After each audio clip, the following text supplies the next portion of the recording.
ನನಗಂತೂ ಚೆನ್ನಾಗಿ ಅನಿಸ್ತಾ ಇದೆ. ನಮಸ್ತೆ ಎಲ್ಲರಿಗೂ, ನಾನು Kantha. Welcome back to my YouTube channel. ನನ್ನ ಎಲ್ಲ ಕತೆ ನಿಮ್ಮ ಜೊತೆ. ಫ್ರೆಂಡ್ಸ್, ಫುಲ್ ಒಂದು ಮಂತಿಂದ ಫುಲ್ ಫಂಕ್ಷನ್ಸ್ ಇತ್ತು. ಹೋಗೋದು ಬರೋದು, ಫಂಕ್ಷನ್ ಅಟೆಂಡ್ ಮಾಡೋದು, ಮನೇಲಿ ಕೆಲಸ ಎಲ್ಲ ಬ್ಯಾಲೆನ್ಸ್ ಇದೆ. ತುಂಬ ಕೆಲಸ ಇದೆ ಇವತ್ತು. ಇವತ್ತು ಸ್ಯಾಟರ್ಡೆ ಲಾಗ್ ಮಾಡೋಣ ಅಂತ ಮಾಡ್ತಾ ಇದ್ದೀನಿ. ಇದ್ದಾರೆ ಆಲ್ರೆಡಿ. ರಕ್ಷಾ ಇಟ್ಟಿದ್ದಾಳೆ ಟೀ. ನಾನು ಟಿಫನ್ ಮಾಡಬೇಕು. ಪೂರಿ ಮಾಡೋಣ ಮತ್ತು HOS ಚೈನ್ಸ್ ಗ್ರೇವಿ ಮಾಡೋಣ ಅಂತ ಶೇರ್ ಮಾಡ್ತಾ ಇದ್ದೀನಿ ಅದನ್ನು. ಹಾಗೆ ತುಂಬಾ ಕೆಲಸ ಇದೆ ನೋಡಿ. ಉಪ್ಪಿನಕಾಯಿ ಎಲ್ಲ ರೆಡಿ ಮಾಡಿ ಇಟ್ಟಿದ್ದೀನಿ ನೋಡಿ. ಎಲ್ಲ ಕಟ್ ಮಾಡಿ ಇಟ್ಟಿದ್ದೀನಿ. ನಾನು ಗ್ಲಾಸ್ ಜಾರ್ಗೆ ಹಾಕಬೇಕಾಗಿತ್ತು, ಅರ್ಜೆಂಟಾಗಿ ಹಾಕ್ಬಿಟ್ಟೆ. ಅದಕ್ಕೆ ಪ್ಲಾಸ್ಟಿಕ್ ಇದಕ್ಕೆ ಹಾಕಿದ್ದೀನಿ. ಇದೆಲ್ಲ ಚೇಂಜ್ ಮಾಡಬೇಕು. ಸ್ವಲ್ಪ ಉಪ್ಪು ಮತ್ತು ಅರಿಶಿನ ಎಲ್ಲ ಹಾಕಿ ನೆನೆಯಕ್ಕೆ ಇಟ್ಟಿದ್ದೀನಿ. ಅಮ್ಮ ಬಂದಿದ್ರು, ಅಮ್ಮ ಎಲ್ಲ ಕಟ್ ಮಾಡಿ ಅರ್ಜೆಂಟಿಗೆ ಇಟ್ಟರು. ಮತ್ತು ಫಂಕ್ಷನ್ಗೆ ಹೋಗ್ಬೇಕಾಗಿತ್ತಲ್ವ, ಅದಕ್ಕೆ ಕಟ್ ಮಾಡಿಸಿ ಇಟ್ಕೊಂಡಿದ್ದೆ. ಈಗ ಚೇಂಜ್ ಮಾಡಬೇಕು. ನೋಡಬೇಕು ಇವತ್ತು ಆಗುತ್ತೋ ಇಲ್ಲ ಉಪ್ಪಿನಕಾಯಿಗೆ ಇದಕ್ಕೆಲ್ಲ ಉಪ್ಪು ಖಾರ ಹಾಕೋಕ್ಕೆ. ತುಂಬಾ ಕೆಲಸ ಇದೆ.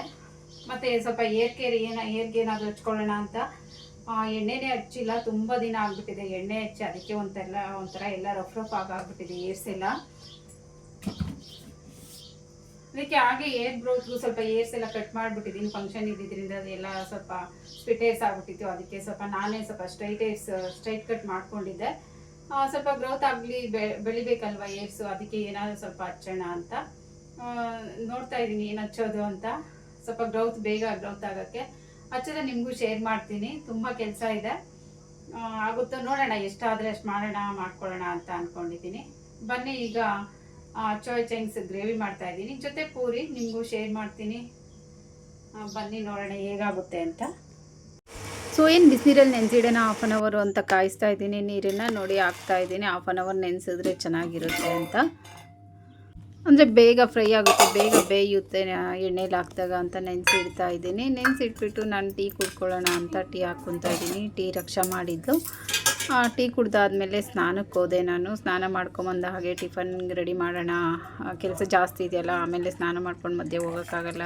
ಆದಷ್ಟು ಕೆಲಸ ಬೇಗ ಮುಗಿಸ್ಕೊಳ್ಳೋಣ, ಇವತ್ತು ಫುಲ್ ಕೆಲಸ ಎಲ್ಲ ಮುಗಿಸ್ಕೊಳ್ಳೋಣ ಅಂತ ಟೀ ಕುಡ್ಕೊಂಡು ಸ್ನಾನಕ್ಕೆ ಹೋಗಿ ಆಮೇಲೆ ನಾನು ಟಿಫನ್ ರೆಡಿ ಮಾಡೋಕ್ಕೆ ಬಂದೆ. ಪೂರಿಗೆ ಹಿಟ್ಟು ಕಲಿಸ್ತಾ ಇದ್ದೀನಿ. ಸ್ವಲ್ಪ ಗೋಧಿ ಹಿಟ್ಟು, ಸ್ವಲ್ಪ ರುಚಿಗೆ ಎಷ್ಟು ಬೇಕೋ ಅಷ್ಟು ಉಪ್ಪು ಹಾಕ್ಕೊಂಡು 1-2 ಸ್ಪೂನ್ ಆಯಿಲ್ ಹಾಕ್ಕೊಂಡು ಚಪಾತಿ ಹಿಟ್ಟಿನ ಅದಕ್ಕೆ ಕಲಸಿ ಇಡ್ತಾ ಇದ್ದೀನಿ. ನಾನು ಯಾವಾಗಲೂ ಇಷ್ಟೇ, ಪೂರಿ ಮಾಡಬೇಕಾದ್ರೂ ಇಷ್ಟೇ, ಹಿಟ್ಟಿಗೆ ಹಾಕಿ ಕಲಿಸೋದು. ಉಪ್ಪು ಸ್ವಲ್ಪ ಆಯಿಲ್ ಹಾಕ್ಕೊಂಡು ಕಲಿಸ್ತೀನಿ ಅಷ್ಟೇ. ಮತ್ತು ಸಕ್ಕರೆ, ಹಾಲಲ್ಲೆಲ್ಲ ಕಲಿಸ್ತಾರೆ ಪೂರಿ ಉಬ್ಬುತ್ತೆ ಅಂತ. ಏನೂ ಇಲ್ಲ, ನಾನು ಉಪ್ಪು ಸ್ವಲ್ಪ ಆಯಿಲ್ ಹಾಕಿ ಕಲಸಿಟ್ಟಿರ್ತೀನಿ, ಚೆನ್ನಾಗೇ ಉಬ್ಬುತ್ತೆ. ಅಂದರೆ ಸ್ವಲ್ಪ ಹಿಟ್ಟೆಲ್ಲ ಚೆನ್ನಾಗಿ ನೆಂದಿರಬೇಕಷ್ಟೇ. ಹಿಟ್ಟೆಲ್ಲ ಚೆನ್ನಾಗಿ ನೆಂದರೆ ಆರಾಮಾಗಿ ಉಬ್ಬುತ್ತೆ.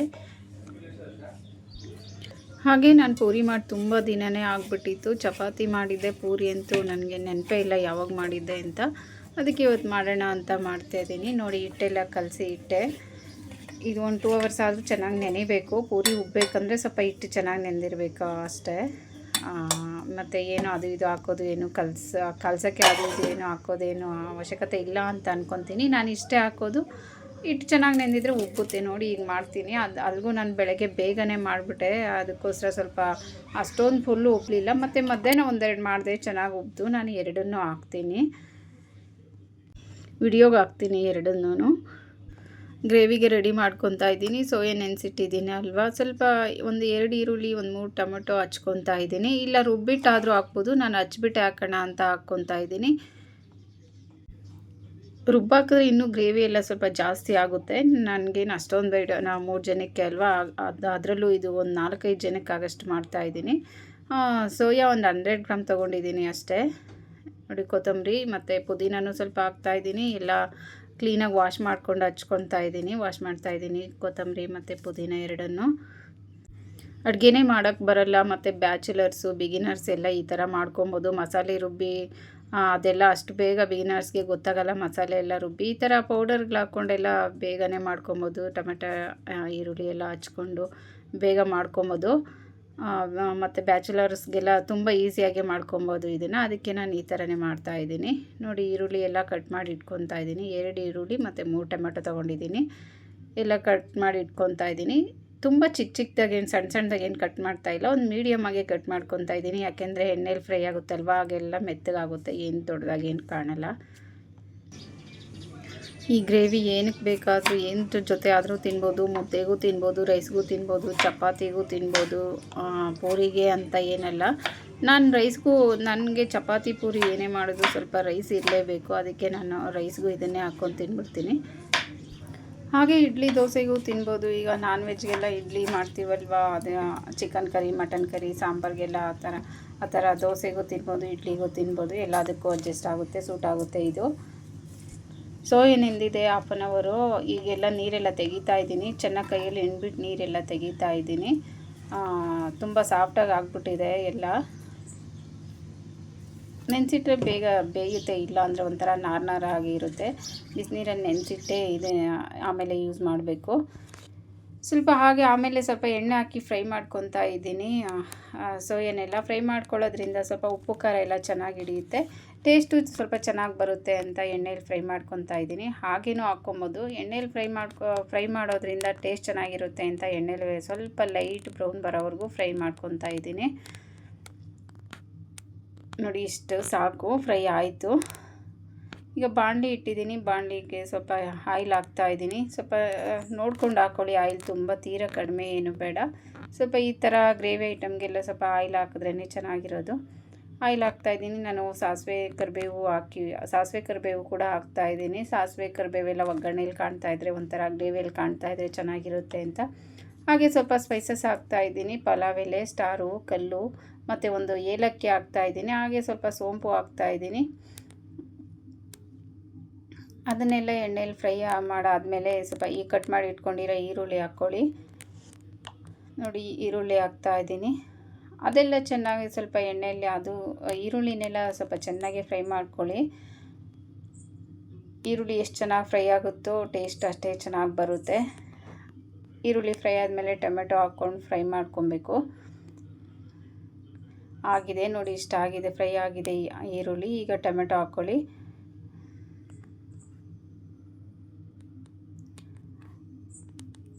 ರುಬ್ಬಿಟ್ಟಾದರೂ ಹಾಕ್ಕೊಬೋದು. ರುಬ್ಬಿ ಹಾಕೋದ್ರಿಂದ ಸ್ವಲ್ಪ ಗ್ರೇವಿ ಎಲ್ಲ ಜಾಸ್ತಿ ಆಗುತ್ತೆ ಅಂತ ಹಾಕ್ಕೊಳ್ಳೋದು.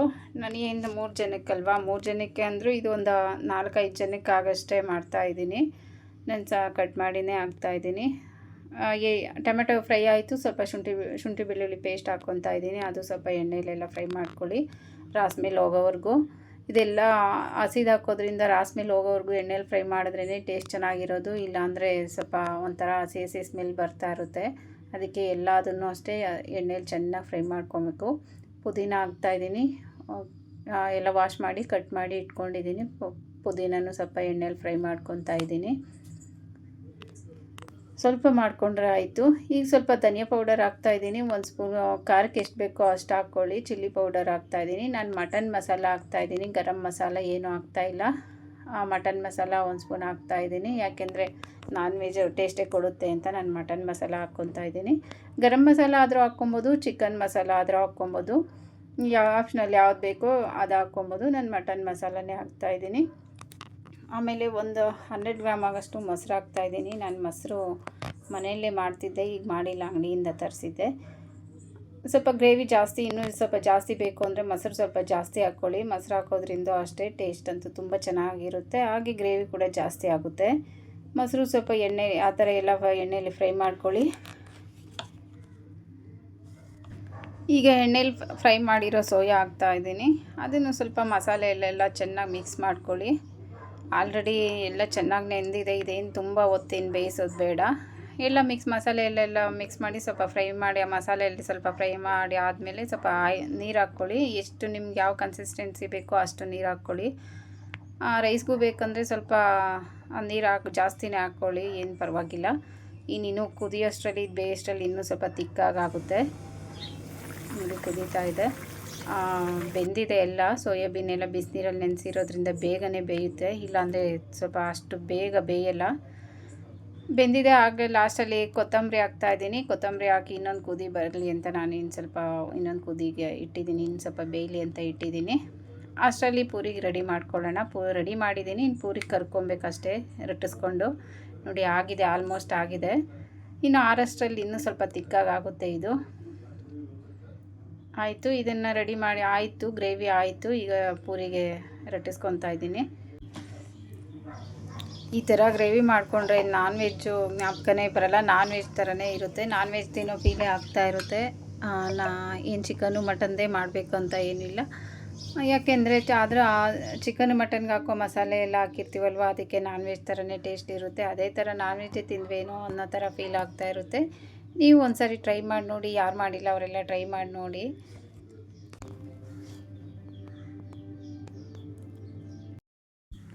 ಸೋಯಾ ಆರೋಗ್ಯಕ್ಕೆ ತುಂಬ ಒಳ್ಳೆಯದು, ಹಾಗೆ ಹಾರ್ಟ್ ಪೇಷಂಟ್ಗಳಿಗೂ ತುಂಬಾ ಹೆಲ್ಪ್ ಮಾಡುತ್ತೆ. ಇದರಲ್ಲಿ ಪ್ರೋಟೀನು, ಫೈಬರು ಎಲ್ಲ ಇರುತ್ತೆ. ನಾನ್ ವೆಜಿಟೇರಿಯನ್ಸ್ ಧಾರಾಳವಾಗಿ ಇದನ್ನು ಯೂಸ್ ಮಾಡ್ಬೋದು. ಚಿಕನ್ ಬದಲು ಸೋಯಾನೇ ಯೂಸ್ ಮಾಡ್ಬೋದು.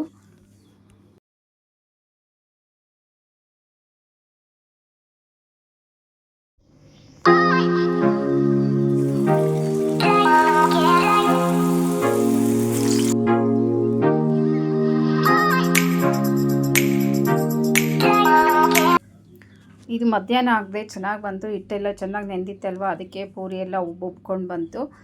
ಬೆಳಗ್ಗೆ ಹಾಕಿದ್ದೇನು ಅಷ್ಟೊಂದು ಉಬ್ಬಲಿಲ್ಲ. ಹಿಟ್ಟು ಚೆನ್ನಾಗಿ ನೆಂದಿದ್ರೆ ಚೆನ್ನಾಗಿ ಬರುತ್ತೆ ಪೂರಿ. ನೋಡಿ ಎಷ್ಟು ಚೆನ್ನಾಗಿ ಉಬ್ತಾ ಇದೆ ನೋಡಿ. ನೋಡಿ ಚೆನ್ನಾಗೇ ಬಂತು ಮಧ್ಯಾಹ್ನ.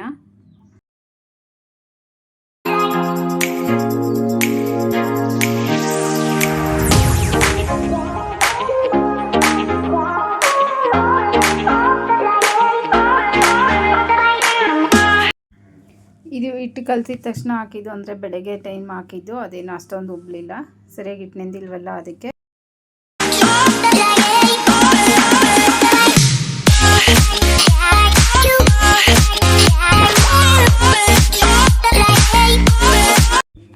ರೆಡಿ ಆಯಿತು ಪೂರಿ ಮತ್ತು ಸೋಯಾ ಚಂಕ್ಸ್ ಗ್ರೇವಿ, ಮತ್ತು 2 ಟೈಮ್ದು ಮಧ್ಯಾಹ್ನ ಪೂರಿ ಮತ್ತು ಬೆಳಗ್ಗೆ ಪೂರಿ ಎರಡರದ್ದು ಹಾಕಿದ್ದೀನಿ. ಜೊತೆ ಸೌತೆಕಾಯಿ ಮತ್ತು ಆನಿಯನ್, ಈರುಳ್ಳಿ ಹಾಕೊಂಡು ತಿಂತಾಯಿದ್ರೆ ಅದ್ರ ಲೆವೆಲೇ ಬೇರೆ ಇರುತ್ತೆ. ನಾನ್ ವೆಜ್ ಊಟನೇ ಅಂತ ಅನಿಸ್ತಾ ಇರುತ್ತೆ. ಹಾಗೆ ಏರ್ಕೇರ್ ಏನಾದರೂ ಮಾಡ್ಕೊಳ್ಳೋಣ ಅಂತ ರೆಡಿ ಮಾಡ್ಕೊತಾ ಇದ್ದೀನಿ. ಇನ್ಸ್ಟೆಂಟಾಗಿ ರಿಸಲ್ಟ್ ಕೊಡೋದಂದರೆ ಈ ಅಕ್ಕಿ ನಾನು ಯಾವಾಗಲಾದರೂ ಅಷ್ಟೇ ಇನ್ಸ್ಟೆಂಟಾಗಿ ರಿಸಲ್ಟ್ ಬೇಕು ಅಂದರೆ ಎಗ್ ವೈಟ್ ಹಾಕ್ತೀನಿ, ಅಥವಾ ಈ ಅಕ್ಕಿಯಲ್ಲಿ ಏನಾದರೂ ಮಾಡ್ಕೊತೀನಿ. 100% ರಿಸಲ್ಟ್ ಅಂತಲೇ ಹೇಳ್ಬೋದು. ನಾನು ರಕ್ಷಾ ಇಬ್ಬರು ಮಾಡ್ಕೊಂಡ್ವಿ. ಅಕ್ಕಿ ನೆನೆಸಾದ ಓವರ್ನೈಟ್ ನೆನೆಸಿಟ್ಟು ಆ ನೀರನ್ನಾದರೂ ಯೂಸ್ ಮಾಡ್ಬೋದು, ಅಥವಾ ಸಡನ್ನಾಗಿ ಬೇಕು ಅಂದರೆ ಈ ಥರ ಮಾಡ್ಕೊಬೋದು. ಅಂದರೆ ಮಾಮೂಲಿ ರೈಸೇ ತೊಗೊಳ್ಳಿ, ಡಿಪೋ ಅಕ್ಕಿ ಆದರೂ ಆಗ್ಬೋದು, ಅಥವಾ ನಾರ್ಮಲ್ ರೈಸ್ ಇರುತ್ತಲ್ಲ ಅದನ್ನೇ ತೊಗೊಳ್ಳಿ. ಒಂದು ಸಾರಿ ವಾಶ್ ಮಾಡಿ ಅಷ್ಟೇ, ಎರಡು ಸಾರಿ ಬೇಡ. ಒಂದು ಸಾರಿ ವಾಶ್ ಮಾಡಿ ಅದರಲ್ಲಿರೋ ಡಸ್ಟ್ ಎಲ್ಲ ಹೋಗಲಿ. ಆ ನೀರನ್ನು ವೇಸ್ಟ್ ಮಾಡಬೇಡಿ. ಏನಾದರೂ ಹೂವಿನ ಗಿಡಗಳಿಗೆ ಹಾಕ್ರಿ, ತುಂಬಾ ಚೆನ್ನಾಗಿರುತ್ತೆ. ನೀವು ಬೇಕಿದ್ದರೆ ಇದನ್ನು ಟೆಸ್ಟ್ ಮಾಡಿ ನೋಡ್ಬೋದು. ಗಿಡಕ್ಕೆ ಹಾಕೋದ್ರಿಂದ ಗಿಡನೂ ಚೆನ್ನಾಗಾಗುತ್ತೆ, ಹೂವೆಲ್ಲ ಚೆನ್ನಾಗಿ ಬರುತ್ತೆ. ನಾನು ಅಷ್ಟೇ ಅಕ್ಕಿ ತೊಳೆದಿದ್ದು ನೀರು ವೇಸ್ಟ್ ಮಾಡಲ್ಲ, ಯಾವಾಗೂ ಹೂವಿನ ಗಿಡಕ್ಕೆ ತೊಗೊಂಡೋಗಿ ಹಾಕ್ತಾ ಇರ್ತೀನಿ. ಒಂದು ಸಾರಿ ತೊಳೆದಿದ್ದೀನಿ, 2ನೇ ಸಾರಿಗೆ ಬೇಯಿಸೋಕ್ಕೆ ಇಡ್ತಾ ಇದ್ದೀನಿ. ಒಂದು 4 ಸ್ಪೂನಷ್ಟು ಅಕ್ಕಿ ತೊಗೊಂಡಿದ್ದೀನಿ. ನಾನು 1 ಲೀಟ್ರಷ್ಟು ನೀರು ಹಾಕಿದ್ದೀನಿ. ಅದ್ರದ್ದು ಅಕ್ಕಿದೆಲ್ಲ ಆ ಗಂಜಿ ಎಲ್ಲ ನೀರಿಗೆ ಹಿಡಿಬೇಕು. ಅದಕ್ಕೆ ಸ್ವಲ್ಪ ನೀರು ಹಾಕ್ಕೊಳ್ಳಿ. 1:2, 3 ಅಂತ ಹಾಕಿದ್ರೆ ಸಾಲಲ್ಲ, ನಿಜವಾಗ್ಲೂ ಸಾಲಲ್ಲ, ಅನ್ನ ಆಗಿಬಿಡುತ್ತೆ. ಅದು ಬೇಯ್ತಾ ಅದು ನಮಗೆ ಗಂಜಿನೇ ಸಿಗಲ್ಲ. ಅದಕ್ಕೆ ಆದಷ್ಟು ಸ್ವಲ್ಪ ಜಾಸ್ತಿ ಹಾಕ್ಕೊಳ್ಳಿ. ಇನ್ನೂ ತುಂಬ ಜಾಸ್ತಿ ನೀರು ಹಾಕ್ಬಿಟ್ಟಿದೆ ಅಂದರೆ ಇನ್ನೂ ಸ್ವಲ್ಪ ಹೊತ್ತು ಕುದಿಸ್ಕೊಳ್ಳಿ. ಆ ಗಂಜಿ ಎಲ್ಲ ಇನ್ನೂ ಸ್ವಲ್ಪ ತಿಕ್ಕಾಗಿ ಬರುತ್ತೆ. ನೋಡಿ ಬೆಂದಿದೆ ಆಲ್ರೆಡಿ. ಉಪ್ಪೇನೂ ಹಾಕಿಲ್ಲ, ಹಾಗೆ ಬೇಯಿಸ್ಕೊತಾ ಇದ್ದೀನಿ. ಉಪ್ಪು ಹಾಕಬಾರ್ದು, ಅದಕ್ಕೋಸ್ಕರ. ಆಮೇಲೆ ಶೋಧಿಸ್ಕೊಳ್ರಿ. ಸ್ಟ್ರೈನರ್ ಇರುತ್ತಲ್ಲ, ಕಾಫಿ ಟೀ ಅದರಲ್ಲಿ ಸೋದಿಸ್ಕೊಳ್ರಿ ಒಂದು ಬಟ್ಲಿಗೆ. ನೋಡಿ ಸೋದಿಸ್ಕೊತಾ ಇದ್ದೀನಿ. ಇದೆಲ್ಲ ತಣ್ಣಗಾದ್ಮೇಲೆ ಫುಲ್ಲೆಲ್ಲ ಸ್ಕಾಲ್ಪ್ಗೆಲ್ಲ ಹಾಕ್ಕೊಳ್ಳಿ. ಮತ್ತು ಏರ್ಸು ಅಷ್ಟೇ, ನಿಮ್ಗೆ ಎಷ್ಟು ಲೆಂತಿ ಏರ್ಸ್ ಇದೆಯೋ ಅಷ್ಟು ಫುಲ್ಲು ಏರ್ಸ್ ಲೆಂತಿ ಎಷ್ಟಿದೆಯೋ ಅಷ್ಟಕ್ಕೂ ಅಪ್ಲೈ ಮಾಡ್ಕೊಳ್ರಿ ಎಲ್ಲ ನೀಟಾಗಿ. ನೋಡಿ ಆರಿಸ್ತಾ ಇದ್ದೀನಿ. ತಣ್ಣೀರು ಹಾಕ್ಕೊಂಡ್ರೆ ಆಗಲ್ಲ, ಶೀತ ಆಗಿಬಿಡುತ್ತೆ, ಅಥವಾ ಒಬ್ಬೊಬ್ಬರಿಗೆ ತಲೆ ನೆನೆಸಿದ್ರೆ ಆಗಲ್ಲ ಅನ್ನೋರು ಈ ಥರ ಮಾಡ್ಕೊಬೋದು. ಇಲ್ಲ ನಮ್ಗೆ ತಣ್ಣೀರು ಹಾಕಿದ್ರೂ ಆಗುತ್ತೆ, ಶೀತ ಏನೋ ಆಗಲ್ಲ ಅನ್ನೋರು ಹಾಗೆ ರೈಸನ್ನು ಓವರ್ನೈಟ್ ನೆನೆಸಿಟ್ಟು ಅದು ಕೋಲ್ಡ್ ವಾಟರಲ್ಲೇ ನೋಡಿ ಈ ಥರ ಸ್ಪ್ರೈ ಮಾಡ್ಕೊಬೋದು. ನಾನು ನೆನೆಸಿಟ್ಟಿಲ್ವಲ್ಲ ಅಂತ ಈ ಥರ ಮಾಡ್ಕೊತಾ ಇದ್ದೀನಿ. ನೋಡಿ ಫುಲ್ಲೆಲ್ಲ ಸ್ಕಾಲ್ಪು ಮತ್ತು ಏರ್ಸ್ಗೆಲ್ಲ ಅಪ್ಲೈ ಮಾಡ್ತಾ ಇದ್ದೀನಿ. ನಾನು ಮನೇಲಿ ಯಾವುದಾದ್ರು ಒಂದು ಸ್ಪ್ರೇ ಬಾಟಲ್ ಇದ್ದರೆ ಅದರಲ್ಲಿ ಹಾಕ್ಕೊಂಡು ಯೂಸ್ ಮಾಡ್ಕೊಬೋದು, ಇಲ್ಲ ಕೈಯಲ್ಲೂ ಕೂಡ ಅಪ್ಲೈ ಮಾಡ್ಕೊಬೋದು. ನಾನು ಮೇಕಪ್ ಫಿಕ್ಸರ್ದು ಇತ್ತು ಬಾಟಲು, ಅದಕ್ಕೆ ಹಾಕಿ ಅಪ್ಲೈ ಮಾಡ್ಕೊತಾ ಇದ್ದೀನಿ. ನಾನು ಮೇಕಪ್ ಫಿಕ್ಸರ್ ಬಾಟಲ್ನ ಕ್ಲೀನಾಗಿ ವಾಶ್ ಮಾಡಿದ್ದೀನಿ, ಸ್ಟೆರಲೈಸ್ ಮಾಡಿದ್ದೀನಿ, ಬಿಸಿನೀರಲ್ಲೇ ಎಲ್ಲ ಹಾಕಿ ಕ್ಲೀನಾಗಿ ಚೆನ್ನಾಗಿ ವಾಶ್ ಮಾಡಿ ಇಟ್ಕೊಂಡಿದ್ದೀನಿ. ಅದಕ್ಕೋಸ್ಕರ ಯೂಸ್ ಮಾಡ್ಕೊತಾ ಇದ್ದೀನಿ. ನೋಡಿ ಈ ಥರ ಎಲ್ಲ ಫುಲ್ಲೆಲ್ಲ ಹಾಕ್ಬಿಟ್ಟು ಒಂದು 2 ಅವರ್ ಬಿಡಿ, ಏನೂ ಆಗೋಲ್ಲ. ಯಾರಾದರೂ ಮನೇಲಿ ಹೆಲ್ಪ್ ಮಾಡೋರಿದ್ದರೆ ಮಾಡಿಸ್ಕೊಳ್ಳಿ. ನಾನು ರಕ್ಷಾ ಹಾಕ್ತಿದ್ಲು, ಅವಳು ಸರಿಯಾಗಿ ಆಗ್ತಿಲ್ಲ ಅಂತ ಆಮೇಲೆ ನಾನು ಹಾಕ್ಕೊಂಡೆ. ನೋಡಿ ನನಗೂ ವೈಟ್ ಏರ್ಸ್ ಒಂದೊಂದು ಆಗ್ಬಿಟ್ಟಿದೆ, ಒಂದೊಂದೆಲ್ಲ ಸುಮಾರು ಇದೆ ನೋಡಿ. ಈ ಥರ ಎಲ್ಲ ಫುಲ್ ಎಲ್ಲ ಅಪ್ಲೈ ಮಾಡ್ಕೊಳ್ಳಿ. ತುಂಬ ಕರ್ಲಿ ಏರ್ಸ್ ಇರೋರಿಗೂ ಅಷ್ಟೇ ಇದು ತುಂಬಾ ಹೆಲ್ಪ್ ಆಗುತ್ತೆ. ಸ್ಟ್ರೈಟ್ ಏರ್ ಬೇಕು ಅನ್ನೋರು ಈ ಥರ ಇದರಲ್ಲಿ ಇದನ್ನು ಮಾಡ್ಬೋದು. ಇದು ಅಷ್ಟೇ ಸ್ವಲ್ಪ ಸ್ಟ್ರೈಟ್ನಿಂಗ್ ಬಂದ್ಬಿಡುತ್ತೆ. ಬೇಕಿದ್ರೆ ನೀವು 100% ರಿಸಲ್ಟ್ ಇದೆ ಇದರಲ್ಲಿ, ನೀವು ಒಂದ್ಸರಿ ಟ್ರೈ ಮಾಡಿ ನೋಡಿ. ಕೇರ್ ಗ್ರೋತು ಅಷ್ಟೇ ಚೆನ್ನಾಗಾಗುತ್ತೆ. 2 ಅವರ್ ಬಿಟ್ಟರು ಏನೂ ಆಗೋಲ್ಲ, ಬಿಡಲೇಬೇಕು. ಒಂದು 2 ಅವರ್ ಬಿಟ್ಟು ಸ್ನಾನ ಮಾಡ್ಕೊಳ್ಳಿ. ಸ್ವಲ್ಪನೇ ಏರ್ಸಿದ್ರೆ ಒಂದು 100 ಗ್ರಾಮ್ ಆಗೋಷ್ಟು ಬೇಕಾಗುತ್ತೆ. ಈ ಜೆಲ್ಲು ರೈಸ್ ಜೆಲ್ ಬೇಕಾಗುತ್ತೆ. ಈ ಥರ ಗಂಜಿ ತುಂಬ ಲೆಂತಿ ಸ್ವಲ್ಪ ತಿಕ್ಕಾಗಿದ್ದರೆ ಒಂದು 1/2 ಲೀಟ್ರ್ ಆಗೋಷ್ಟು ಆದರೂ ಮಾಡ್ಕೊಳ್ಬೇಕಾಗುತ್ತೆ ಇದು ಗಂಜಿ ಥರ. ಇಲ್ಲ ಅಂದರೆ ಶಾರ್ಟೇಜ್ ಆಗುತ್ತೆ, ಏರ್ಸ್ಗೆಲ್ಲ ಅಪ್ಲೈ ಮಾಡೋಕ್ಕಾಗಲ್ಲ. ಇದನ್ನೆಲ್ಲ ಅಪ್ಲೈ ಮಾಡಾದಮೇಲೆ ಸ್ವಲ್ಪ ಮಸಾಜ್ ಮಾಡ್ಕೊಳ್ಳಿ ರೂಟ್ಗೆಲ್ಲ ಚೆನ್ನಾಗಿ. ಎಲ್ಲ ಮಸಾಜೆಲ್ಲ ಮಾಡಾದಮೇಲೆ ಈ ಥರ ಮಜ್ಜಿ ಬಿಟ್ಬಿಡಿ. ಸ್ವಲ್ಪ ಒಂದು 2 ಅವರ್ ಬಿಟ್ಬಿಡಿ, ಏನೂ ಆಗೋಲ್ಲ. ಆಯಿಲ್ ಹಚ್ಚಿರ್ಬೇಕಾದ್ರೂ ಇದನ್ನು ಮಾಡ್ಬೋದು. ಆಯಿಲ್ ಹಚ್ಚದೆ ಮಾಡಬೇಕು ಅಂತ ಏನಿಲ್ಲ, ಆಯಿಲ್ ಹಚ್ಚಿದ್ರು ಇದನ್ನು ಅಪ್ಲೈ ಮಾಡ್ಬೋದು. ನೋಡಿ 2 ಅವರ್ ಬಿಟ್ಟು ನಾನು ಸ್ನಾನ ಮಾಡಿದ್ದೀನಿ. ನೋಡಿ ನನಗೆ ಗೊತ್ತಾಗ್ತಾ ಇದೆ, ಒಂಥರ ಸಾಫ್ಟಾಗೂ ಇದೆ, ಒಂಥರ ಸಿಲ್ಕಿಯಾಗೂ ಇದೆ. ನನಗಂತೂ ಚೆನ್ನಾಗಿ ಅನಿಸ್ತು. ನೋಡಿ ಎಷ್ಟು ಚೆನ್ನಾಗಿದೆ ನೋಡಿ. ಸ್ಟ್ರೈಟಾಗೂ ಆಗಿದೆ ನೋಡಿ. ಎಷ್ಟು ನಾನು ಯಾವಾಗಲೂ ಜಡೆ ಹಾಕಿರ್ತೀನಿ ಅಥವಾ ಗಂಟು ಹಾಕಿರ್ತೀನಿ, ನೋಡಿ ಸ್ಟ್ರೈಟಾಗೂ ಆಗಿದೆ, ಸ್ವಲ್ಪ ಶೈನಿ ಆಗೂ ಇದೆ. ನೋಡಿ ಎಷ್ಟು ಚೆನ್ನಾಗಿ, ನನಗಂತೂ ಖುಷಿ ಆಯಿತು, ತುಂಬಾ ಖುಷಿ ಆಯಿತು. ನೋಡಿ ರಕ್ಷಾನೂ ಹಾಕ್ಕೊಂಡಿದ್ಲು, ರಕ್ಷಾಗೂ ಅಷ್ಟೇ, ಅವಳು ಚೆನ್ನಾಗಿದೆ ಅಮ್ಮ ಅಂತ ಅಂದ್ಲು, ರಿಸಲ್ಟ್ ಚೆನ್ನಾಗಿದೆ ಇದರಲ್ಲಿ ಅಂತ ಅಂದ್ಲು. ನೋಡಿ ಚೆನ್ನಾಗಿದೆ. ಹಾಗೆ ಇದನ್ನೆಲ್ಲ ಮಾಡಾದಮೇಲೆ ಮನೆಯಲ್ಲಿ ಮಸಾಲೆ ಪುಡಿ ಆಗೋಗಿತ್ತು, ಅಂದರೆ ಧನಿಯಾ ಪುಡಿ ಆಗೋಗಿತ್ತು. ಅದನ್ನೆಲ್ಲ ಸ್ವಲ್ಪ ಹುರಿದೆಲ್ಲ ಇಟ್ಕೊಂಡೆ. ಮನೆಯಲ್ಲೇ ಮಾಡ್ಕೊತೀನಿ ಯಾವಾಗಲೂ ಧನಿಯಾ ಪುಡಿ. ಅದನ್ನೆಲ್ಲ ಮಾಡಿ ಇಟ್ಕೊಂಡೆ, ಹುರಿದು ಇಟ್ಟಿದ್ದೀನಿ. 1 kg ಕೊತ್ತಂಬರಿ ತರಿಸಿದ್ದೆ, ಎಲ್ಲ ಒಣಗಿಸ್ಬಿಟ್ಟು ಎಲ್ಲ ಕ್ಲೀನ್ ಮಾಡಿ ಇಟ್ಟಿದ್ದೆ, ಹುರಿತಾ ಇದ್ದೀನಿ. ಅದಕ್ಕೆ ಸ್ವಲ್ಪ ಕರಿಬೇವು ಹಾಕಿ ಹುರಿತಾ ಇದ್ದೀನಿ, ಹಸಿ ಕರಿಬೇವು ಹಾಕಿದ್ದೀನಿ. ಆಗ ಧನಿಯಾ ಬೀಜದ ಜೊತೆ ಹಾಕಿದ್ರೆ ಅದು ಸ್ವಲ್ಪ ಚೆನ್ನಾಗೆಲ್ಲ ರೋಸ್ಟ್ ಆಗುತ್ತೆ. 1 kg ಧನಿಯಾ ಬೀಜ ಹಾಕ್ತಾಯಿದ್ದೀನಿ. 50 ಗ್ರಾಮ್ ಅಷ್ಟು ಅರಿಶಿನ ಕೊಂಬು ಹಾಕ್ತಾಯಿದ್ದೀನಿ. ನೋಡಿ ಎಲ್ಲ ಹುರಿದು ಎಲ್ಲ ಡ್ರೈ ಫ್ರೈ ಮಾಡ್ತಾಯಿದ್ದೀನಿ, ಎಣ್ಣೆ ಏನೂ ಹಾಕಿಲ್ಲ, ಹಾಗೆ ಡ್ರೈ ರೋಸ್ಟ್ ಮಾಡ್ಕೊಂಡಿದ್ದೀನಿ. ಅರಿಶಿನ ಕೊಂಬು ಅಷ್ಟೇ ಬಿಸಿಲಿಗಿಟ್ಟು ಚೆನ್ನಾಗಿ ಒಣಸ್ಬಿಟ್ಟು ಎಲ್ಲ ಪುಡಿ ಮಾಡಿ ಇದಕ್ಕೆ ಮಿಕ್ಸ್ ಮಾಡಬೇಕು. ಕಲರ್ಗೋಸ್ಕರ ಹಾಕೋದಿದು. ಎಕ್ಸ್ಟ್ರಾ ಕಲರು ಸಾಂಬಾರಿಗೆಲ್ಲ ಯೂಸ್ ಮಾಡುವಾಗ ಅರಿಶಿನ ಪುಡಿ ಹಾಕೋ ಅವಶ್ಯಕತೆ ಇರಲ್ಲ ಅಂತ ಫಸ್ಟೇ ಆ್ಯಡ್ ಮಾಡ್ತಾಯಿದ್ದೀನಿ ಅರಿಶಿನ ಕೊಂಬನ್ನು. ನೋಡಿ ಅರಿಶಿನ ಕೊಂಬಣ್ಣ ಎಲ್ಲ ಒಳ್ಳೆಲ್ಲ ಹಾಕಿ ಸಣ್ಣದಾಗಿ ಕೊಟ್ಬಿಟ್ಟು ಮಿಕ್ಸ್ ಮಾಡಿದ್ದೀನಿ. ಇನ್ನು ಮಿಷಿನ್ಗೆ ನಾಳೆ ಕಳಿಸ್ಬೇಕು, ಮಿಲ್ಲಿಗೆ ನಾಳೆ ಕಳಿಸ್ಬೇಕು ಪೌಡ್ರ್ ಮಾಡ್ಕೊಂಬರೋದಕ್ಕೆ. ಯಾಕೆಂದರೆ ಈಗ ಟೈಮ್ ಆಗಿಬಿಟ್ಟಿದೆ ಅದಕ್ಕೆ. ಸಾಟರ್ಡೆ ಲಾಗ್ ಇಷ್ಟ ಆಗಿತ್ತು ಫ್ರೆಂಡ್ಸ್. ಯಾರೆಲ್ಲ ನೋಡ್ತಾ ಇದ್ದೀರಾ ದಯವಿಟ್ಟು ಸಬ್ಸ್ಕ್ರೈಬ್ ಮಾಡ್ಕೊಳ್ಳಿ, ಹಾಗೆ ಒಂದು ಲೈಕ್ ಮಾಡಿ, ಶೇರ್ ಮಾಡಿ, ಕಮೆಂಟ್ ಮಾಡಿ ಅಂತ ಹೇಳ್ತಾ ವಿಡಿಯೋ ಎಂಡ್ ಮಾಡ್ತಾ ಇದ್ದೀನಿ. Thanks for watching.